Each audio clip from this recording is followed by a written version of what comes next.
critical mass of scientists, teachers, engineers, ICT experts, and increasing access and equity to quality and relevant tertiary and higher education.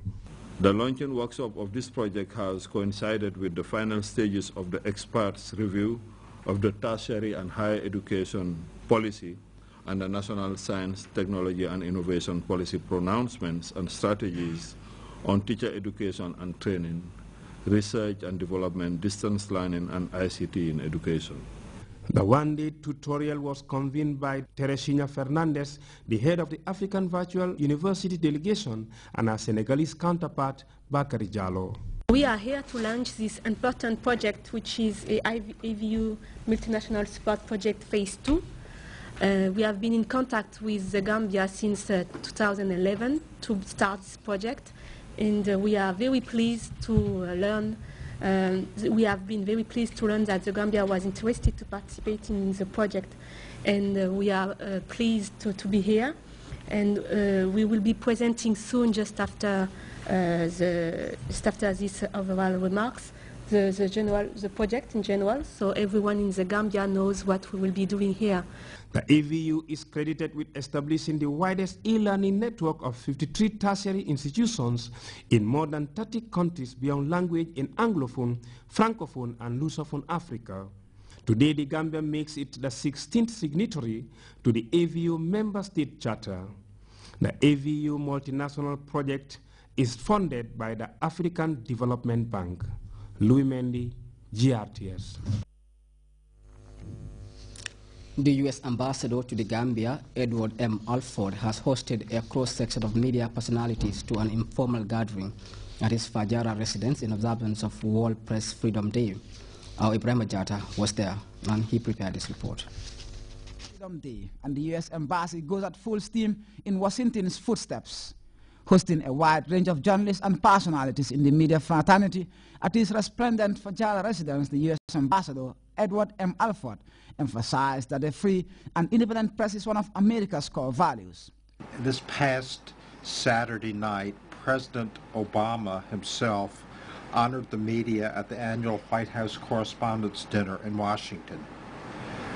During his remarks, President Obama emphasized the importance of journalism and the media in our society.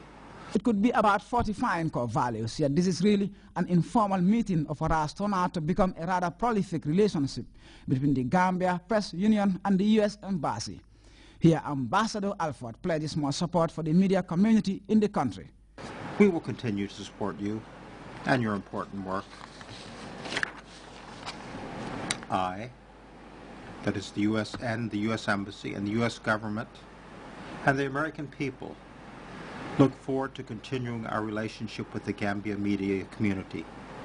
In the United States and the world in general, the meaning of the press could be undergoing an optimistic restatement in the aftermath of the twin bombings at the Boston Marathon, experiencing such extensive reporting going beyond the usual to advance the latitude and stipulation for information.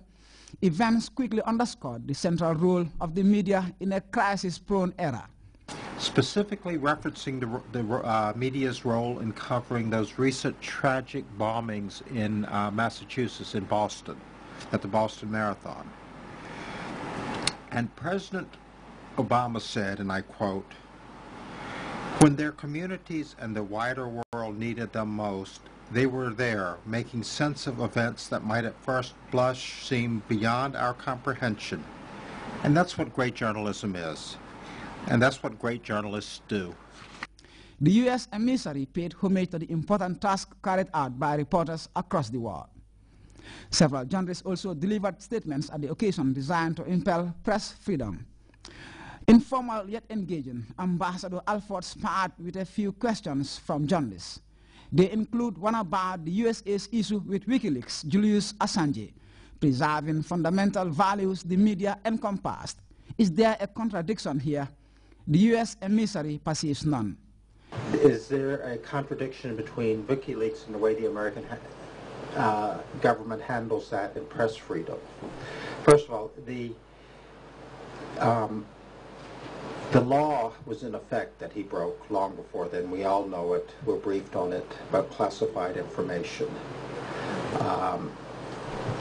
One of the things that I found remarkable about WikiLeaks is there were hundreds of thousands of pages, and you see just how mundane it is.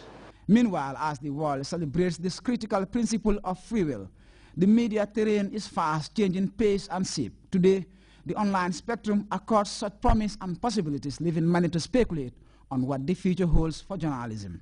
Ibrahima Jata, GRTS. Well, we'll be back with news from Beyond Our Borders after this break.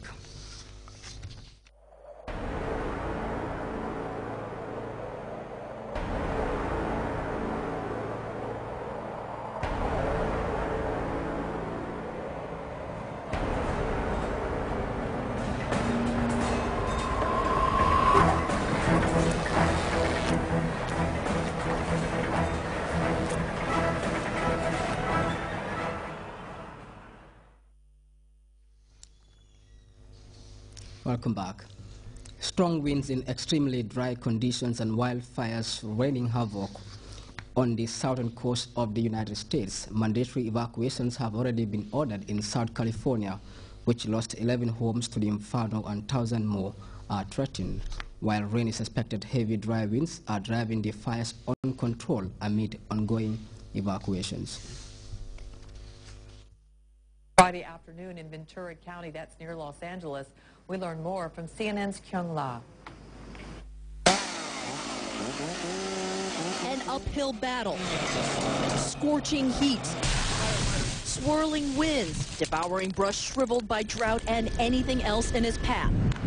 Another terrifying day for homeowners, watching fire lick up canyons and perilously close to houses. The out-of-control blazes march closer and closer to Pamela Campbell. She's lived through this many times in her 26 years here. More trash barrels filled with water. Defending her home from wildfire with garden hoses and mops. She'll do it again for this one if she has to. And you hit the hot spot, and you're not throwing buckets down and wasting your auxiliary water.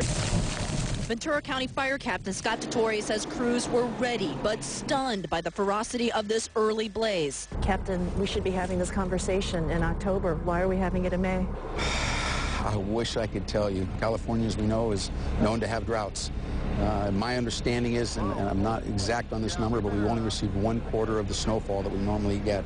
So it is a huge concern this year. You're absolutely right. This shouldn't happen for another 5 months. We are hoping this is not a forbearance of what's to come. The weather, say NASA climatologists, is simply upside down. From California to May snow in the Midwest. How would you characterize the weather nationally? Well, nationally, this is a very schizophrenic winter and spring. In the Northeast, it's the never-ending winter. It's still snowing, and it's flooding. Whereas in the Southwest, we haven't had decent rainfall since January 1st.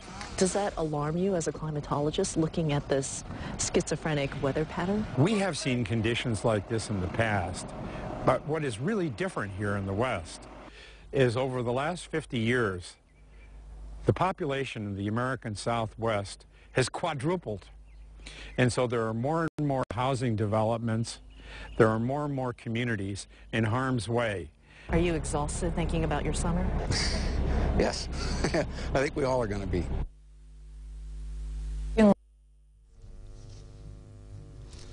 Now, while others brood about summer fires, the state of Kentucky has ordered diversions to keep it busy as it hosts what is easily the biggest sporting event in the U.S.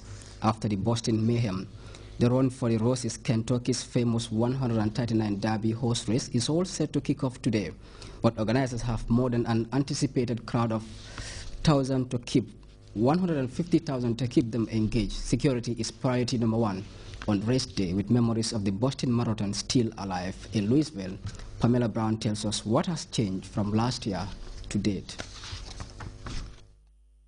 Kentucky Derby weekend is usually all about the big hats and the mint juleps.